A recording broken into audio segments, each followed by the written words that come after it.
I lay down shakingly on my bed, sank into the mattress and kept on sinking, through the floor, down through the front room and into the earth below. The migraine was receding. I was attaining bliss. I have no idea how much time passed, but I became slowly aware that I was now awake, but unable to move. My limbs were heavy as lead. I began to thrash my body left and right, but this was agonizingly hard to do, like swimming in sludge. With enormous effort, I managed to roll over, off the bed and onto the carpeted floor. I dragged myself slowly out of the room towards the stairs, using only my arms, my legs heavy behind me. I don't want to die. Not like this. Not now. I crawled in the darkness.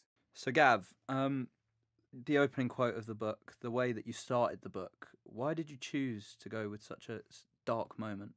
Yeah, because I always viewed that as like the splice in my life, like the moment from which nothing will ever be the same again, you know.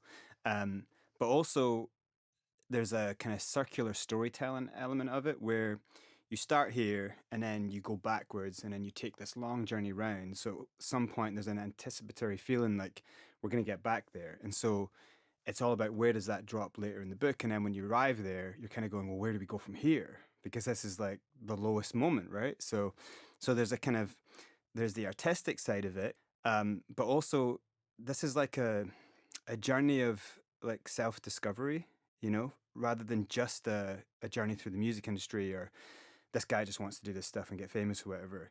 If you just started with like, oh, here's me, I just want to be a famous rapper or whatever, that's not really a deep place to start. From this moment where it's all gone wrong, you know, where can we go from here?